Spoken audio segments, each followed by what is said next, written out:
ഈശോമിശിഹായ്ക്ക് സ്തുതിയായിരിക്കട്ടെ. അപ്പോസ്തല പ്രവർത്തനം 1-ാം അധ്യായം. പരിശുദ്ധാത്മാവിൻ്റെ വാഗ്ദാനം.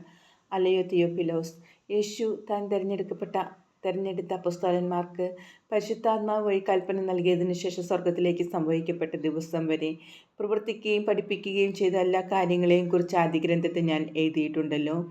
പീഡാനുഭവത്തിനു ശേഷം 40 ദിവസത്തേക്ക് യേശു അവരുടെ ഇടയിൽ പ്രത്യക്ഷനായി ദൈവരാജ്യത്തെക്കുറിച്ച് പഠിപ്പിച്ചു. അങ്ങനെ അവൻ അവർക്ക് വേണ്ടത്ര തെളിവുകൾ നൽകിക്കൊണ്ട് ജീവിക്കുന്നവനായി പ്രത്യക്ഷപ്പെട്ടു. അവൻ അവരോടൊപ്പം ഭക്ഷണത്തിനിരിക്കുമ്പോൾ കൽപ്പിച്ചു, നിങ്ങൾ ജെറുസലേം വിട്ടു പോകരുത്. എന്നിൽ നിന്ന് നിങ്ങൾ കേട്ട പിതാവിൻ്റെ വാഗ്ദാനം കാത്തിരിക്കുവിൻ. എന്തെന്നാൽ യോഹന്നാൻ വെള്ളം കൊണ്ട് സ്നാനം നൽകി, നിങ്ങളാകട്ടെ ഏറെ താമസിയാതെ പരിശുദ്ധാത്മാവിനാൽ സ്നാനമേൽക്കും. യേശുവിൻ്റെ സ്വർഗാരോഹണം. ഒരുമിച്ച് കൂടിയിരിക്കുമ്പോൾ അവർ അവനോട് ചോദിച്ചു, കർത്താവേ, അവിടുന്ന് ഇസ്രായേലിന് രാജ്യം പുനഃസ്ഥാപിച്ചു നൽകുന്നത് ഇപ്പോഴാണോ? അവൻ പറഞ്ഞു, പിതാവ് സ്വന്തം അധികാരത്താൽ നിശ്ചയിച്ചുറപ്പിച്ചിട്ടുള്ള സമയമോ കാലമോ നിങ്ങൾ അറിയേണ്ട കാര്യമല്ല. എന്നാൽ പരിശുദ്ധാത്മാവ് നിങ്ങളുടെ മേൽ വന്നു കഴിയുമ്പോൾ നിങ്ങൾ ശക്തി പ്രാപിക്കും. ജെറുസലേമിലും യൂദയ മുഴുവനിലും സമരിയയിലും ഭൂമിയുടെ അതിർത്തികൾ വരെയും നിങ്ങൾ എനിക്ക് സാക്ഷികളായിരിക്കുകയും ചെയ്യും. ഇത് പറഞ്ഞു കഴിഞ്ഞപ്പോൾ അവർ നോക്കി നിൽക്കെ അവൻ ഉന്നതങ്ങളിലേക്ക് സംഭവിക്കപ്പെട്ടു. ഒരു മേഘം വന്ന് അവനെ അവരുടെ ദൃഷ്ടിയിൽ നിന്ന് മറച്ചു. അവൻ ആകാശത്തിലേക്ക് പോകുന്നത് അവർ നോക്കി നിൽക്കുമ്പോൾ വെള്ളവസ്ത്രം ധരിച്ച 2 പേർ അവരുടെ മുമ്പിൽ പ്രത്യക്ഷപ്പെട്ടു പറഞ്ഞു, അല്ലയോ ഗലീലിയരെ, നിങ്ങൾ ആകാശത്തിലേക്ക് നോക്കി നിൽക്കുന്നതെന്ത്? നിങ്ങളിൽ നിന്ന് സ്വർഗത്തിലേക്ക് സംഭവിക്കപ്പെട്ട യേശു സ്വർഗത്തിലേക്ക് പോകുന്നതായി നിങ്ങൾ കണ്ടതുപോലെ തന്നെ തിരിച്ചു വരും. മത്തിയാസ്. അവർ ഒലിവ് മലയിൽ നിന്ന് ജെറുസലേമിലേക്ക് മടങ്ങിപ്പോയി. ഇവ തമ്മിൽ ഒരു സാബത്ത് ദിവസത്തെ യാത്രാ ദൂരമാണുള്ളത്. അവർ പട്ടണത്തിലെത്തി തങ്ങൾ താമസിച്ചിരുന്ന വീടിൻ്റെ മുകളിലത്തെ നിലയിലുള്ള മുറിയിൽ ചെന്നു.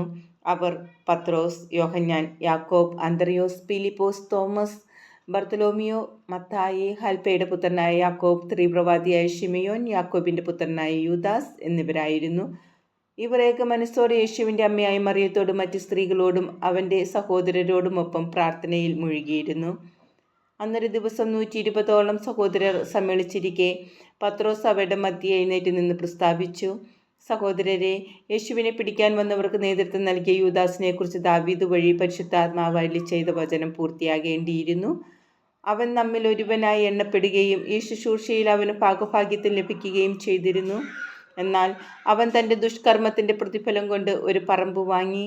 അവൻ തലകുത്തി വീണു, ഉദരം പിളർന്ന് അവൻ്റെ കുടലെല്ലാം പുറത്തു ചാടി. ജെറുസലേം നിവാസികൾക്കെല്ലാം ഈ വിവരം അറിയാം.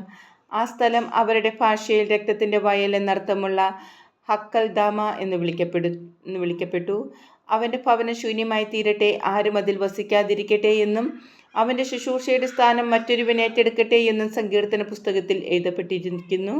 അതിനാൽ കർത്താവായ യേശുവിൻ്റെ പുനരുത്ഥാനത്തിന് ഒരാൾ ഞങ്ങളോടൊപ്പം സാക്ഷികളായിരിക്കണം.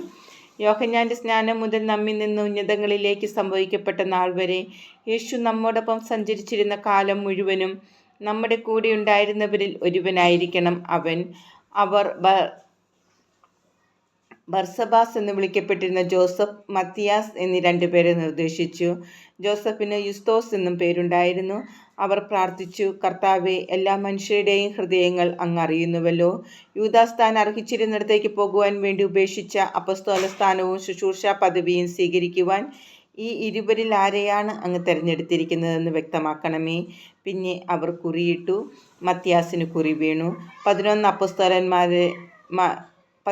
അപ്പസ്തോലന്മാരോട് കൂടെ അവൻ എണ്ണപ്പെടുകയും ചെയ്തു.